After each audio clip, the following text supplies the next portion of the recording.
Welcome, everybody. Tonight, your neighborhood good Gulf dealer joins the Gulf companies in presenting the second of the Motion Picture Star's own program, the Gulf Screen Guild Show.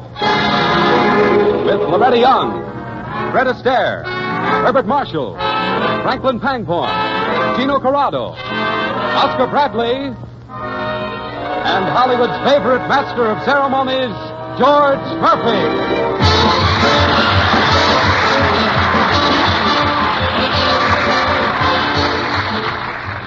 Good evening, ladies and gentlemen, and welcome to the second Screen Guild Show, Hollywood's own program, written, directed, and acted by the greatest names in the motion picture industry, for the benefit of the Motion Picture Relief Fund. Last week it was a review. Next week it's a dramatic show starring Betty Davis, Robert Montgomery, Basil Rathbone, supported by Louise Beavers. Each week we bring you a different type show with a different cast of stars. Tonight, it's a musical comedy, Miss Brown of Worcester, directed by Ernst Lubitsch and written by Dwight Taylor and Arthur Sheikman, under the musical direction of Oscar Bradley. Ready, Oscar? Lights. Music. Curtain.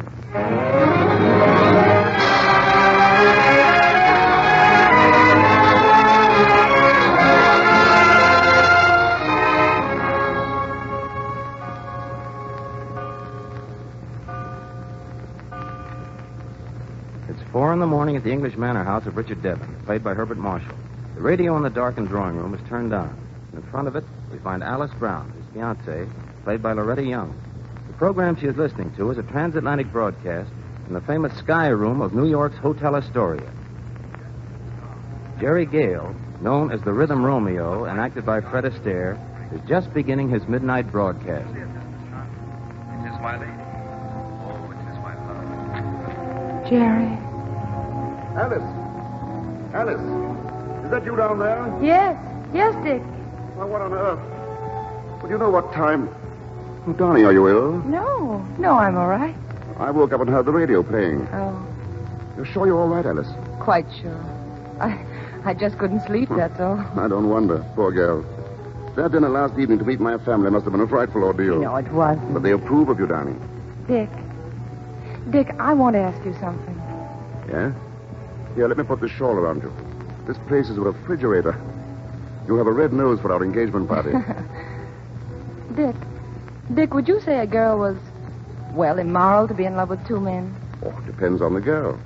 Who is this unfortunate female? It's I. Oh, well, in that case... Huh? What did you say? I said I'm the girl, Dick. Oh, now, wait a minute, Alice. Oh, I suppose I should have told you before I left New York. Well, it might have been a little less of a shock. After all, a man doesn't expect his fiancée. Would it be a breach of etiquette to ask the name of my rival? Jerry Gale. Jerry Gale, the American orchestra, the Rhythm Romeo. Oh, now, look here, Alice. I know, it's mad and crazy. But he's a public figure of speech. Every woman in America. Look, Dick, there are two me's. The sensible, sober, down-to-the-ground me, quite in love with you. Then there's the other we'll call the foolish, romantic me, in love with Jerry Gale. Oh, no, you're ribbing me. Oh, aren't you? He was the leader of a little band at our college prom 4 years ago. He played the trumpet. Oh, but he was much better on the harmonica. Harmonica? Uh-huh. Oh, this is becoming more and more fantastic, Alice. How long did you know him? A weekend? Only a weekend? Yes. And I never saw him again. Well, doesn't it occur to you he must have changed a lot in 4 years? Oh, he has. Of course he's changed. And I'm the one responsible, Dick. I made him the Rhythm Romeo. Now, really, Alice, I can believe a lot of things, but... I introduced him to Shakespeare. You mean William? Where? A lake on the campus, in a canoe in the moonlight. I recited Romeo's speech to Juliet. And now he begins all of his programs with that same speech. Well, his meat was atrocious. He told me to always remember that night. Remember me. Every time I hear him, I know he's looking for me, searching. Oh, I know how perfectly stupid this sounds, but Stupid? It's serious. Even if it is purely mental, we've got to do something about it. Yes, I know, but what can we do? Return to America and see this Jerry Gale. Oh, Dick, now you're being silly. I've waited so long for you. I can wait a little while longer. Until I'm sure of you. But, Dick... Don't worry.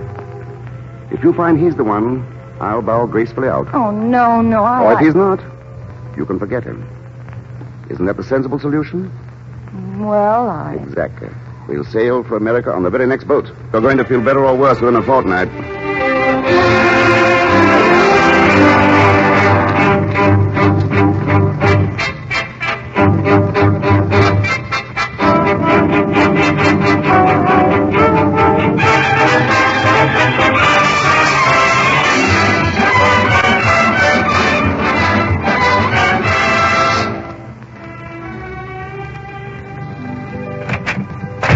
Mr. Lester, the band. She has played 3 numbers. Where is Jerry Gale? I am Jerry Gale's manager, not his nursemaid. I'm manager of the Astoria Skyloop. And Jerry Gale comes on time when I make you lots of trouble. 30 musicians, 2 arrangers, 3 chunks of music, a harp, and Jerry Gale to look after. And you think that you can make me trouble? Ha ha! Ha ha! Right back. I go, but I tell you, he roams at 10 o'clock, or he roams.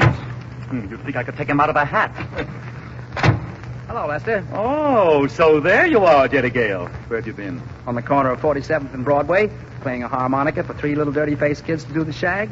Any objections? If the management ever hears of this, We made 40 cents before we got chased by the cops. Not bad, huh? you'll ruin everything. Everything that I built for you. I and Shakespeare raised your salary to $2,000 a week. Look, Lester, you and the Bard have done a lot for me, but honestly, I get so tired of spouting couplets. Maybe you're satisfied with this rhythm Romeo you've created, but I've got to live with him, and I don't like him.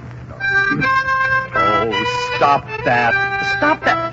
A 30-piece orchestra with a concertmaster who plays a genuine Stradivarius, and you play a mouth organ. Don't do that. Why don't you take up something classical, like the harp? You can't play a harp in the bathtub. Will you please give me that crazy gimmick? Oh, don't put it in your tailcoat. You'll bulge in the wrong places. Look, Lester. Look, you read my mail, you write my lines, you make my dates, and you break them. In short, you pull the strings and I dance. Please, please, will you stop? Romeo wasn't a hoofer. Yes, and this hoofer isn't a Romeo. Here, now there's the signal. Now here's your baton. Now don't forget, when you step off the bandstand after your number, you're still Romeo. Greet the girls with, I am too bold, 'tis not to me she speaks. Romeo and Juliet, Act 1, Scene 2. And what do you say when I get cornered with some fair jitterbug? Why, I interrupt and say your sponsor wants to speak to you. All right. I go and it is done. The bell invites. What? Macbeth, Act 2, Scene 1.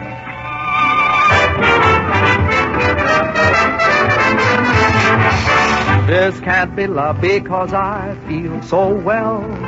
No sobs, no sorrows, no sighs. This can't be love, I get no dizzy spell. My head is not in the skies. My heart does not stand still, just hear it beat. This is too sweet to be love. This can't be love because I feel so well, but still I love to look in your eyes. Thank you very much. Thank you, everybody. Thank you, ladies and gentlemen. So that's the Jerry Gale we've come 3,000 miles to meet. Yes, Dick. Looks quite a decent chap, Alice. He's just as I remembered him. I'll see if Mr. Gale will join us. Oh, look, Dick, he's seen me. He's coming over. Oh, Mr. Gale, will you play Two Sleepy People? I am too bold. 'Tis not to me she speaks. Oh, Mr. Gale, your music is too wonderful. I am too bold. 'Tis not to me she speaks. Hello, Jerry. I am too bold. 'Tis not to me she speaks. Nice reading, old man. Thanks. Jerry. Jerry, don't you remember me? Remember you? Well, of course. Why, you're, Alice. Alice. Well, what do you know about that? Alice, Brown. Brown, certainly. Alice Brown, of course. The Fall Festival at Wellesley. No. Spring prom, that's it. Oh, yes. You had on a blue dress. I wore red. Remarkable memory, old man. Thanks. By the way, this is Mr. Richard Devon. How do you do? How do you do? Alice has told me about you, Mr. Gale. Really? Well, that's nice. Yes, most fortunate the way you came upon the Shakespearean role. Oh, Dick.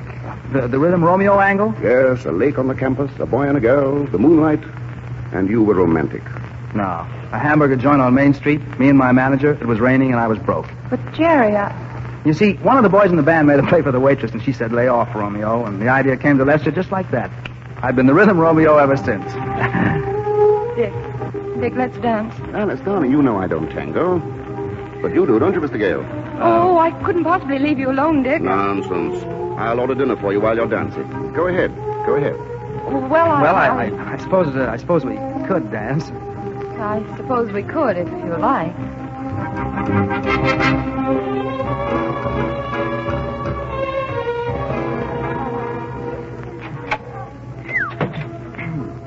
This balcony is a lot better. Is that line inspired by Mr. Lester, too? You know, I'm afraid you've got me all wrong, and I don't blame you. No? I got off on the wrong foot, and I can't seem to get back in step again. Well, why bother? Well, because I do remember you. Oh, not your name or the school, maybe, or the color of your dress, but I remember you and everything that happened that weekend. Really? You don't believe me? No. All right. Didn't you find my harmonica, and didn't I have to go to the sorority house to claim it? And didn't you make me play it to prove it was mine? Yes. Yes, and then you dated me for the next night.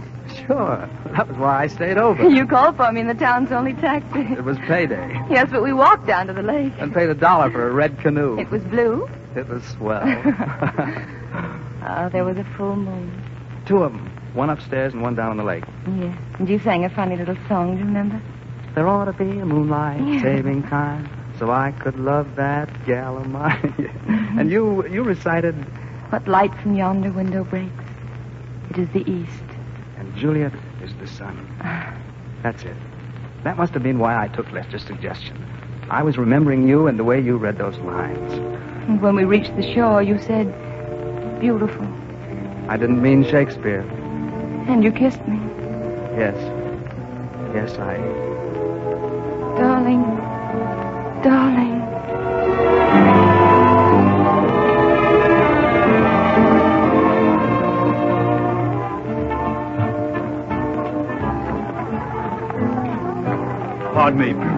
Pardon me, I'm Mr. Lester, Mr. Gale's manager. He was at your table a few moments ago.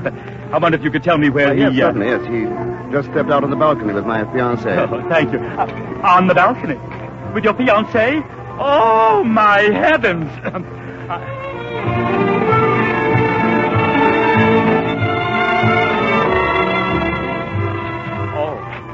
Oh, here you are. I say, here you are. Mr. Gale, your sponsor wants to speak to you. I say your sponsor wants to speak to you. Mr. Gale, your sponsor!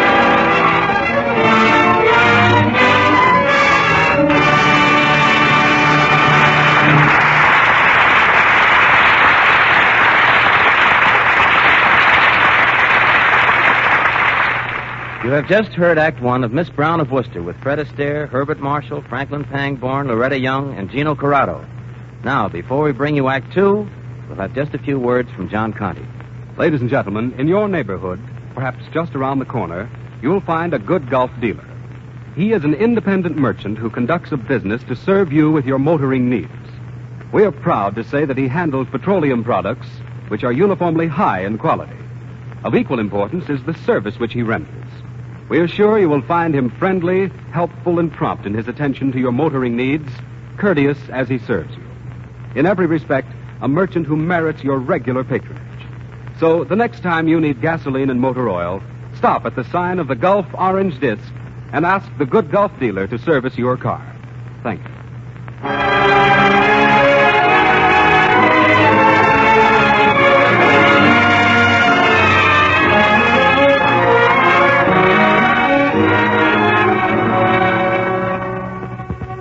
The curtain is about to rise on the second act of our musical comedy, Miss Brown of Worcester.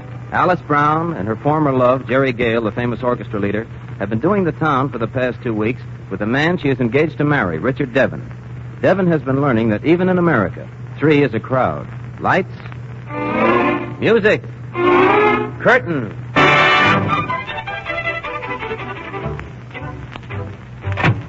Well, where have you been? Out, Lester. Out with whom, may I ask, Mr. Gale? The girl I'm in love with? You're not serious. Why, you can't do this to me. Oh, yes, I can. You can't be in love with one girl. You've got to be in love with all of them. Your sponsor expects it. Now, look. I got along all right when I wasn't the Rhythm Romeo. When I didn't know what a sponsor was. Yes, and I had a darn sight better time. You're comparing hamburgers to caviar. I like hamburgers. What's the name of this siren? Alice Brown. And she's not a siren, Lester. She's in love with me. not the Rhythm Romeo. You are the Rhythm Romeo. Yes, but she isn't in love with him. She's in love with the fellow I was 4 years ago. Hmm. He was a halfway decent chap. He didn't spout Shakespeare, and he wouldn't steal another fellow's girl. You mean there's another man in love with her? Yeah, a grand fellow, too. Look, Lester, I'm in a spot. What can I do? Well, you certainly can't marry the girl. No, you're right, Lester. I can't marry her. Now you're talking sense. No woman could be happy married to me with the postman dumping 1,000 phony love letters on our breakfast table every morning. Watching me look foolish while fans ask for autographs, grab my hat, tear off my tie for a souvenir. Mrs. Rhythm Romeo. Why, Alice couldn't stand that for a month. That's right. That's right, Mr. Gale. That's perfectly right. I've got to show her that Devon's the man for her now, but I don't know how. Well, you just leave everything to me, Mr. Gale. I'll think of something. A Lester never fails.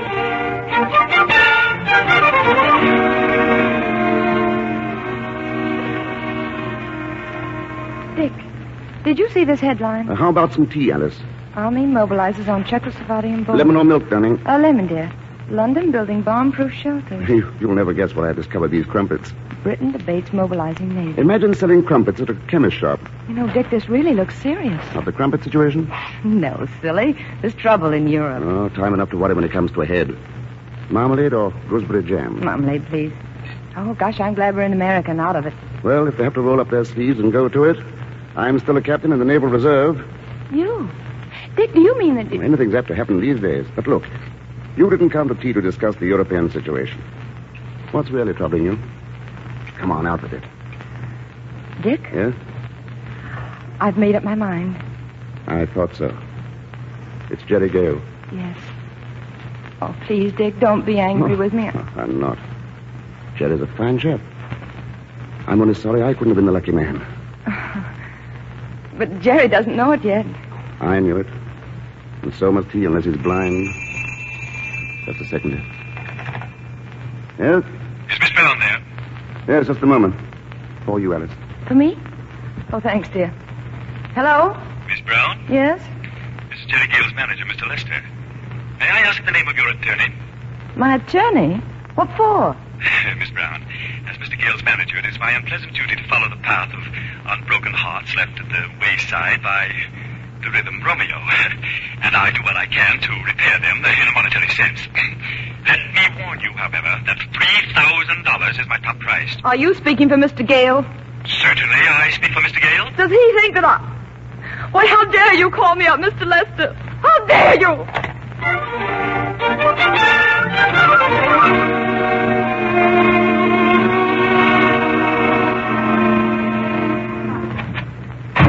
Where's Gale? Rehearsing his orchestra. Oh, he'll be through in a moment. Sit down. Have a cigarette? A drink? No, I don't want to drink and I don't want to smoke. I want to see that founder Gale. Let go my coat. There's no use getting excited. Let me go. Well, Dick. Mr. Bounder, I mean Mr. Gale, oh, for heaven's sake, do something. Dick, what's the trouble? I came for the $3,000. What $3,000? The $3,000. Did you sell me something? Do you pay off by check or does your Mr. Lester keep the cash on hand? Look, Dick, what's it all about? Mr. Gale, I can explain. Explain? Better talk fast, Lester. You better talk fast and well. Well, after our little talk this morning... Oh, so you and Gale did have a talk. Well, sort of a talk. Oh, but Romeo, Jerry, I mean Mr.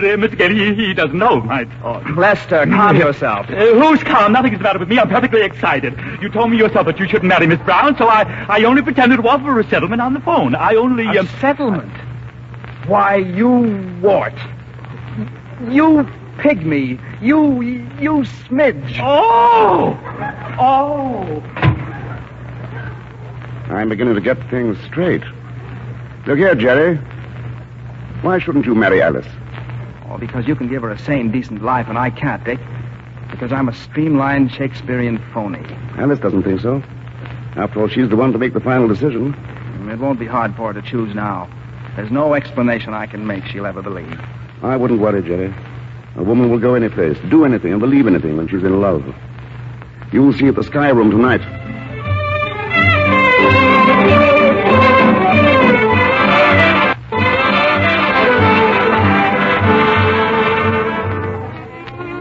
But why, Dick?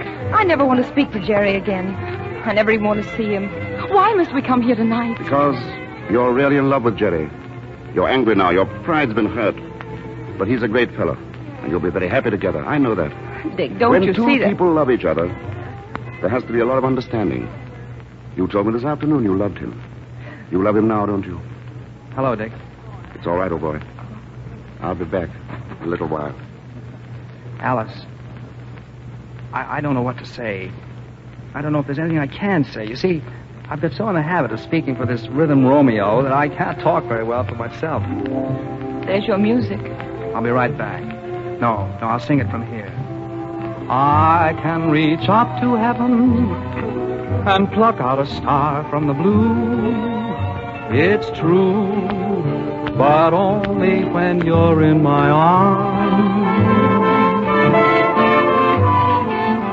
I can live without riches and still have a million or two.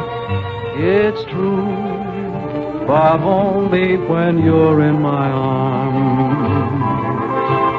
Though I'm ambitious, my wishes have always been simple and few. Give me the moonlight, the music, and sweetheart, an armful of you. I can see myself doing the things that I never could do. It's true, but only when you're in my arms. Do you believe me, Alice? Yes. Yes, Jerry, I believe you. I guess I never really doubted you. I wonder if that blue canoe's still on that lake where we left it. Well, we could go and find out. Well, looks as though I'd walked in on cue, just in time to offer my blessing and to say goodbye. Goodbye? It seems that little trouble in Europe we talked about has come to a head. The Admiralty has ordered mobilization of the fleet. I'm sailing on the Queen Mary at midnight. Go sailing? In an hour? Is it war? Lord only knows. Anyway, I'm off. I've just time to drink to your happiness, pack my bags, and make the boat. It's plain water, so I'll make it a plain toast. Here's to Shakespeare, 1938 version. Romeo gets girl. Goodbye, Alice. Luck, Jerry. God bless. Dick! Gee, what a swell fellow. He gets his orders and goes. Sure. No sea and submarines. With a man like that on your side, you can't lose. England can't. But we can, Jerry. We may never see him again. Well, what can we do? Well, I know what we ought to do. So do I. Jerry. Jerry, I've got to go after him. Bye, Alice. Goodbye. And, Jerry, I think you're swell. I like you, too. Toasting Miss Brown of Worcester.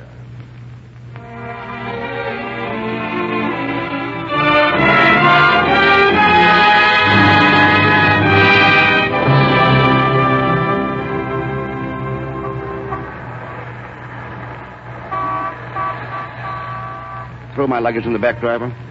Pier 90, driver. Okay, ma'am. Alice. What are you doing here? Where's Jerry? On the bandstand at the Astoria Hotel, I think. No, but I thought... Oh, you're coming to see me off. Darling, a girl doesn't take bag and baggage to wave goodbye from a pier. You stupid thing, I'm coming with you. You can't. Why not? Well, it's Jerry. He sent me. Oh, forgive me, I don't get this. Darling, don't make me propose to you. You mean... Yes. Alice. Oh, my dear. How about a little radio music with that, sir? Why not? Well, here it is. Driver, do you know this is the first time I've ever been kissed in a taxi at 50th Street and 10th Avenue? Oh, this ain't the first time it's happened in my cab, ma'am. Listen, darling. My heart does not stand still, just hearing me. That's the song he sang to you our first night in America. Yes. Only now he's singing it to us. See here, Miss Brown. Huh? What about your accommodations on the boat? I got the last stateroom. Oh, no, you didn't, darling. We got the last stateroom. Mr. and Mrs. Devon.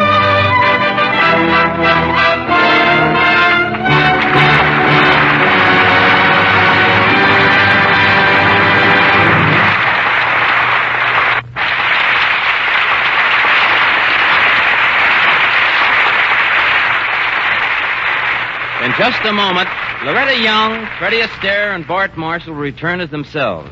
But while they are stepping out of character, here's that stout fella, John Conte. Tonight, ladies and gentlemen, I'd like to say just a few words on behalf of all of us here in the studio. As you all know, the amount paid by the Gulf people for talent on this program is being placed in a special fund. A fund to build a home to care for the aged and indigent people from all branches of the film industry.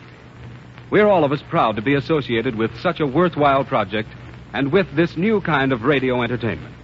We hope you'll enjoy it and that you'll tune in every Sunday at this same time for the Gulf Screen Guild Show, brought to you with the best wishes of your neighborhood good Gulf dealers.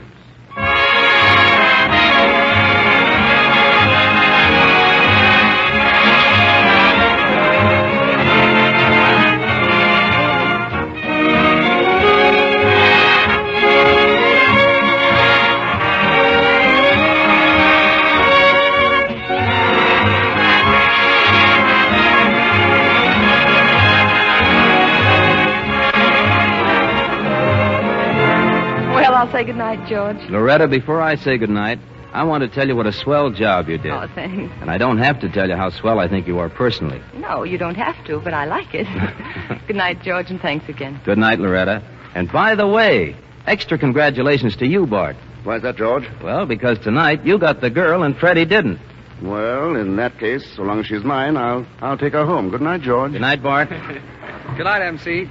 Just a moment there, F.A. We missed something here tonight. You didn't dance. Well, neither did you. Well, I don't dance much, Fred. Why, George, you're just a terpsichorean meanie. Them's bodacious words, Astaire, bodacious. Oh, I couldn't dance today anyway. My foot's asleep. It's been that way all through the program. Oh, well, I know how to fix that. It's simple. All you have to do is stamp it. Look. Like this? That's it.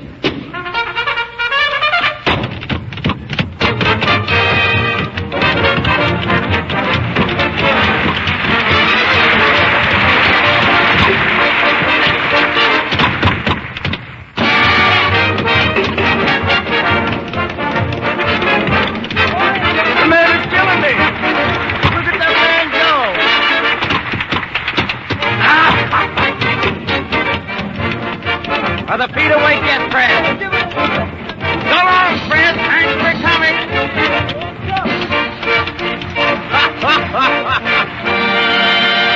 Good night, Freddie, and thanks.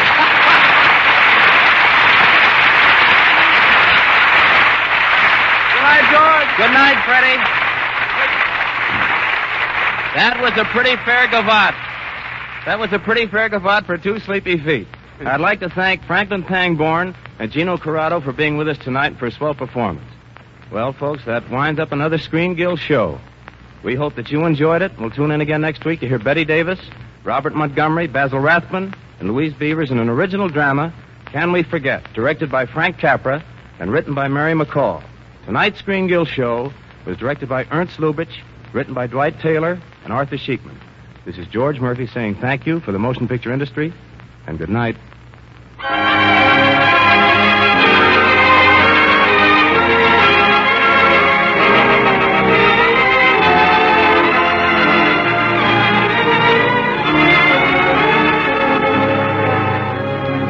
Next week, same time, same station, the good Gulf dealer in your neighborhood joins the Gulf companies in welcoming you to another Screen Guild show with Oscar Bradley's orchestra and your master of ceremonies, George Murphy. This is John Conte speaking. When You're in My Arms is from Fred Astaire's new RKO picture, the story of Vernon and Irene Castle. We are indebted to 20th Century Fox for Loretta Young, who can soon be seen in the picture Wife, Husband, and Friend. Heard on tonight's show were Make Believe and Why Do I Love You from Showboat. Yesterday from Roberta, Thanks for Everything from the show of the same name, and This Can't Be Love from the Boys from Syracuse. This is the Columbia Broadcasting System.